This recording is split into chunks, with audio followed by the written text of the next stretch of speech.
안녕하십니까. 행정사 민법 총칙 김지연입니다. 2019년도 제7회 1차 시험 입문 강의 1강 시간입니다. 모든 시험이 그렇듯이 우리 선생님들이요, 항상 첫 단추 스타트가 가장 중요합니다. 특히 민법 총칙이라고 하는 것은 1차에서 굉장히 중요한 부분을 갖다가 차지하는 과목이고, 민법 총칙을 갖다가 잘 하셔야지만 2차 계약법에서 논술 시험을 갖다가 철저하게 대비하실 수 있습니다. 용어 자체가 다르기 때문에요, 우리 선생님들이 답안을 갖다가 객관식으로 고르지 않는 2차 시험에 있어서는요, 1차 민법 총칙이 얼마나 탄탄하게 구성이 되어 있고 또 얼마나 많은 노력을 했다 기울였는지 그 여과 그 정도에 따라서 우리 선생님들이 2차 시험을 했다가 충분히 대비할 수 있는 겁니다. 그래서 지금 민법 총칙 입문 강의 시간을 통해서 비록 짧지만 우리 선생님들이 총칙에 있어서 기본 개념을 갖다가 정확하게 설정을 하시고 그 용어를 갖다가 알고 교과서를 갖다가 읽으시기를 갖다가 부탁을 드립니다. 자, 그러면 민법 입문 강의를 갖다 진행해 보도록 하겠습니다.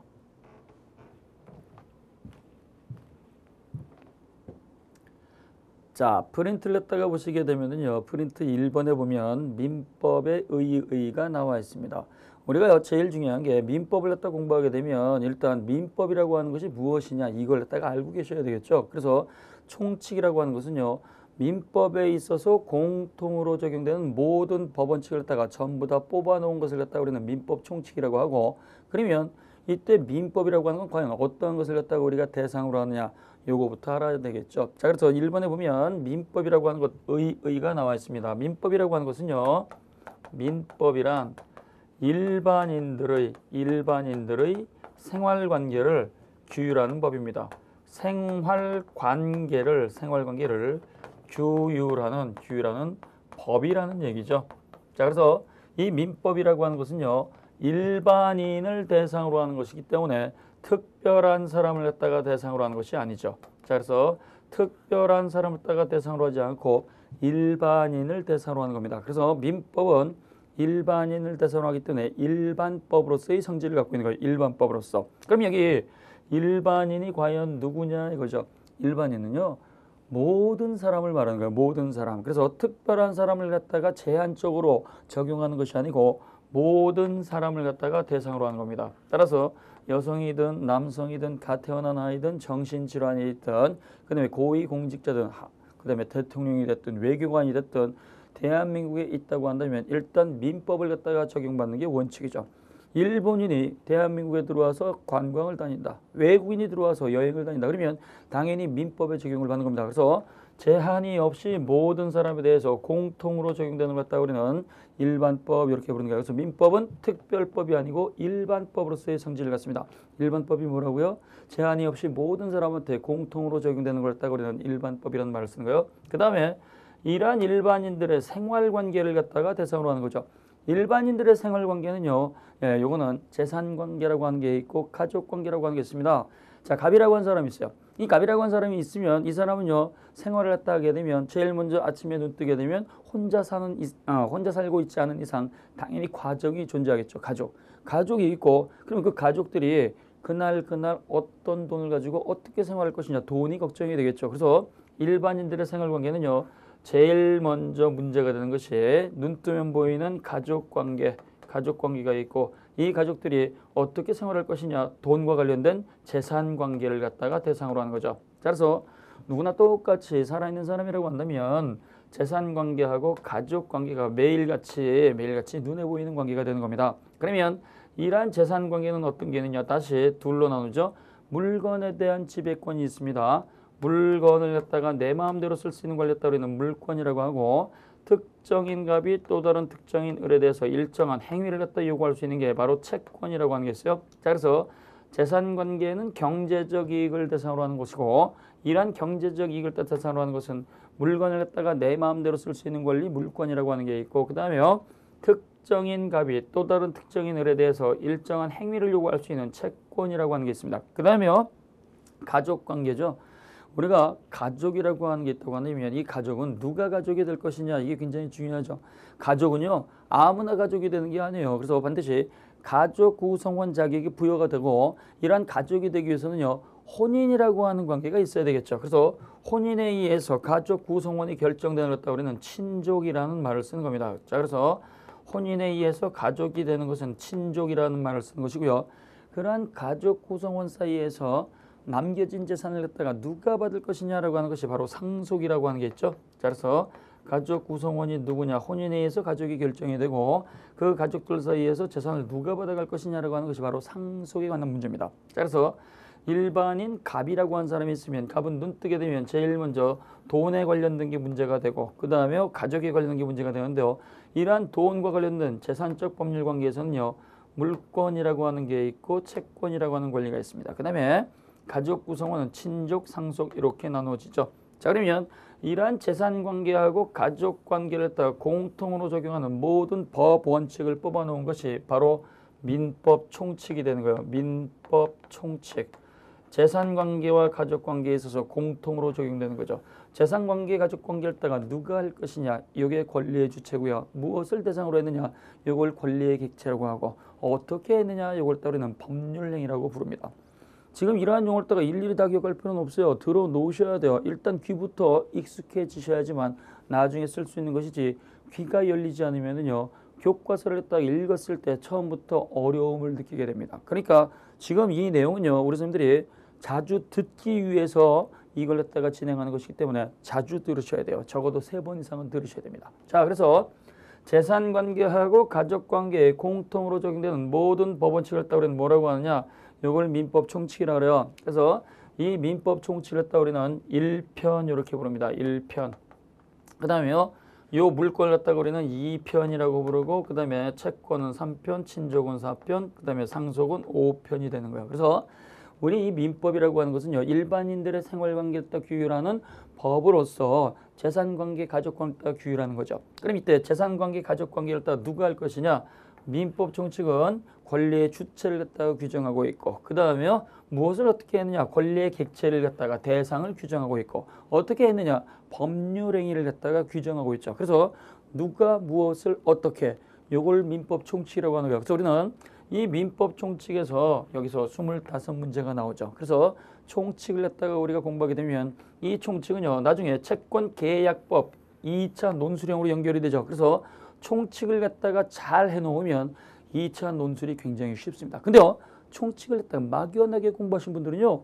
2차 시험에 있어서 굉장히 어려움을 느껴요. 그래서 우리가 민법 1차 시험에 있어서 민법 총칙은 아주 즐겁게 공부하시는 거예요. 그 다음에 1차를 갖다가 합격하시게 되면 당연히 100% 합격합니다. 합격을 하고 난 다음에 2차 논술 계약법은요. 독하게 하셔야 돼요. 공부의 방법이 전혀 다릅니다. 그러니까 총칙에서 용어 개념 정리가 안 되면요. 쓸 수가 없어요.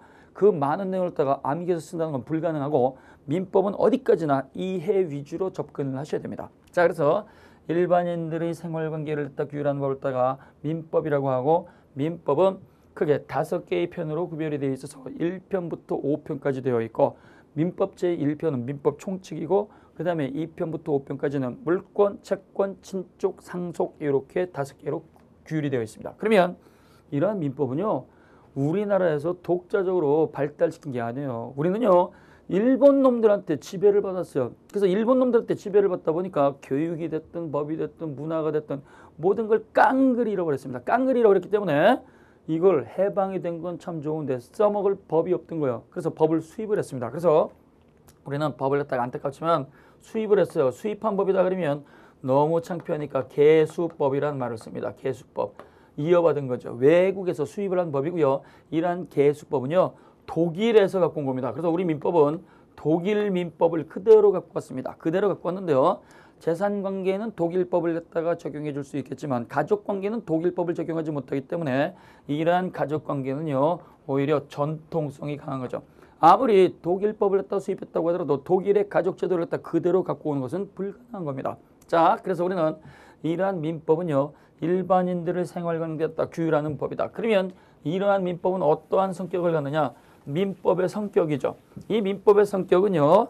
사법이지 공법이 아닙니다. 2번에 보면 나와 있죠. 사법과 공법의 구별.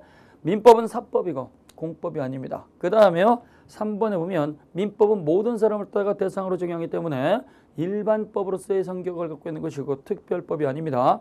그 다음에 4번에 보면 실체법으로서의 성격을 갖고 있고 절차법이 아니라고 하는 거죠. 그래서 민법의 성격은요.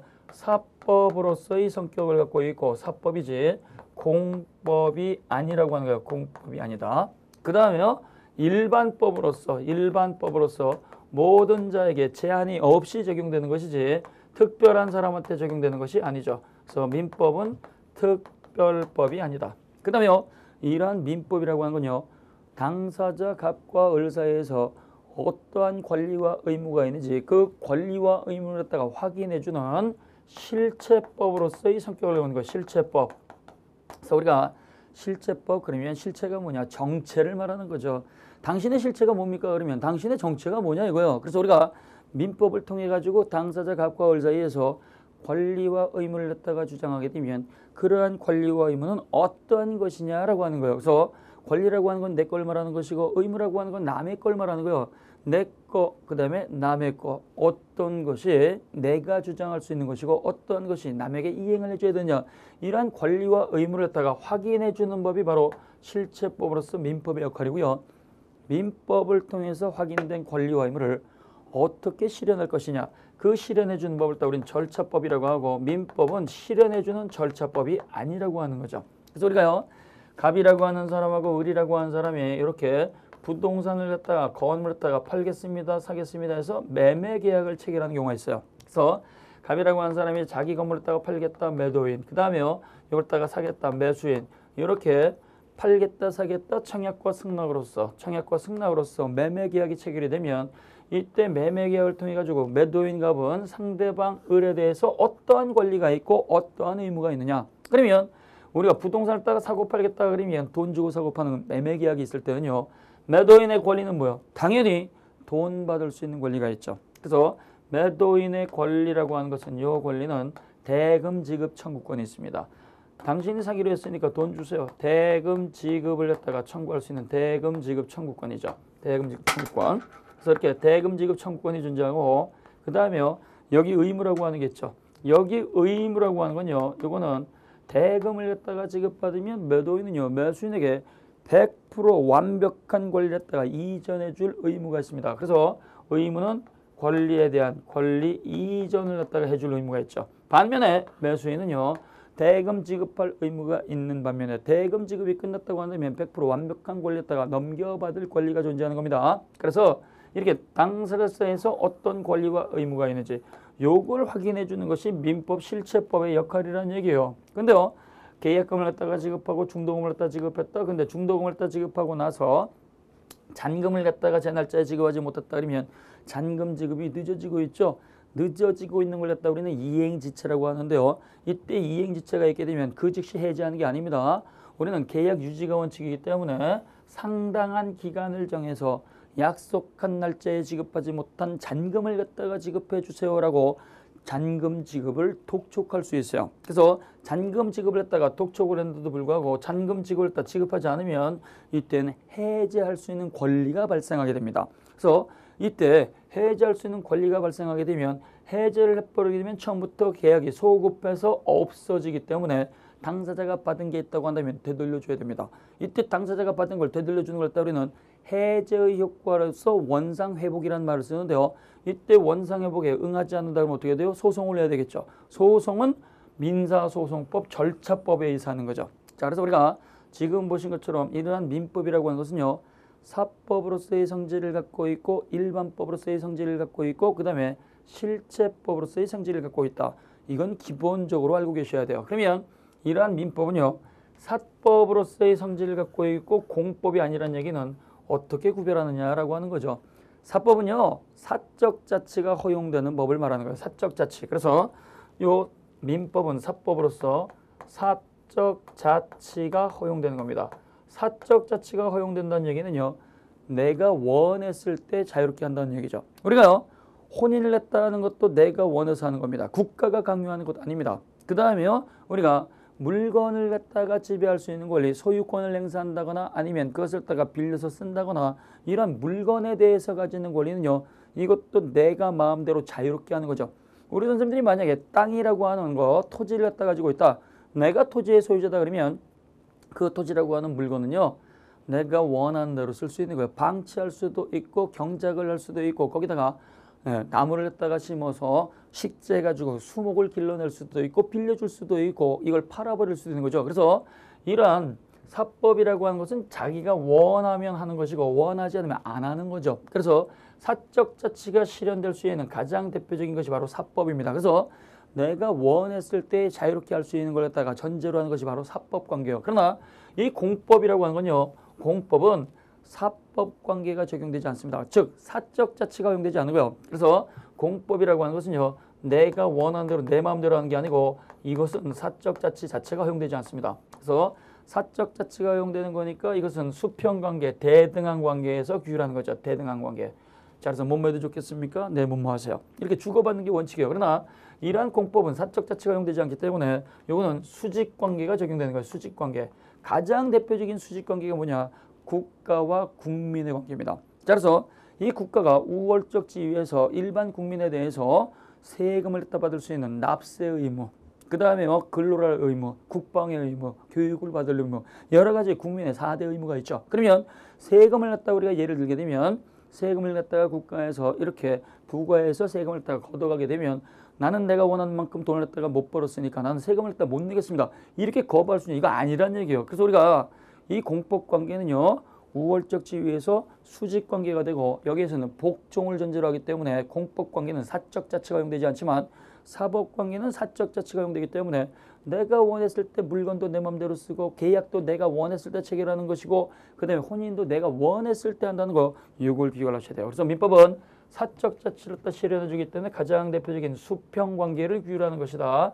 그러나 민법은 공법 관계가 아니다. 그럼 공법은 뭐냐? 사적 자치가 허용되지 않고 수직 관계가 있기 때문에 국가에 대해서 국민이 부담하는 의무를 갖다가 우리는 공법 관계로 한다. 따라서 이러한 것들은 무조건 복종을 강요당하는 거죠.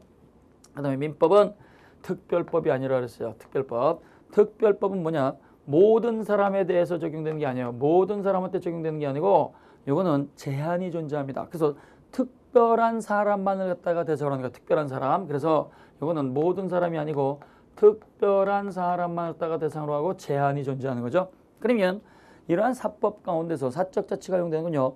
가장 대표적인 사법은 두 개가 있어요. 그게 바로 민법이라고 하는 게 있고 상법이라고 하는 게 있어요. 상법은요. 상인을 갖다가 대상으로 하는 겁니다. 상인은 매일같이 상거래를 하죠. 그래서 쉽게 말하면 사고 파는 거예요. 사고 팔면 이윤이 발생이 되죠. 그래서 이윤을 추구하는 걸 갖다 우리는 상인이라고 하고 이러한 상인을 상법에서 규율하는데 상법에서 상인은 각종 회사를 말하는 거예요. 회사. 그래서 유한회사라고 하는 게 있고 한명회사라고 하는 게 있고 합자회사라고 하는 게 있고 주식회사라고 하는 게 있죠. 물론 가장 대표적인 상인이 바로 주식회사가 되겠지만 이러한 회사도 이윤을 추구하지만 그 회사 입장에서 이득이 되면 계약을 하고 손해가 나면 계약을 하지 않습니다. 그러니까 이때 회사가 계약을 했다 체결을 하고 이윤 추구하는 것도 국가가 강요하는 게 아니고 그 회사가 자유롭게 설정할 수 있고 자유롭게 그 목적을 했다 달성하기 위해서 계약을 체결하기 때문에 회사도 사적 자치가 용이 되죠. 그러나 이 회사라고 하는 상인은요. 매일같이 돈벌이에 급급하다 보니까 일반인들보다 엄청나게 똑똑합니다. 따라서 이러한 상인하고 일반인이 잘못 계약하게 되면 자기가 갖고 있는 주머니 돈을 다 탈탈탈탈 털릴 수가 있어요. 그래서 요 상인을 갖다가 우리는 일반인처럼 똑같이 규율하는 게 아니고 한 단계 높은 레벨에 있는 법으로서 규율을 하겠다. 요게 바로 상법이 되는 거죠. 그래서 민법도 사적 자치가 허용되고 상법도 사적 자치가 허용되는데요.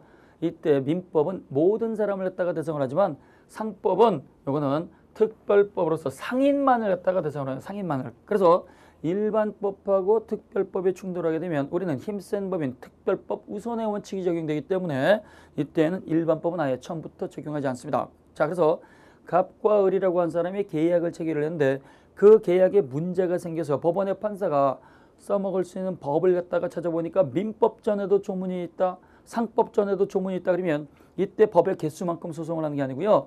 특별법 우선 원칙에 의해서 상법만 적용을 해준 거죠. 그래서 상법만 적용해 준다. 그 다음에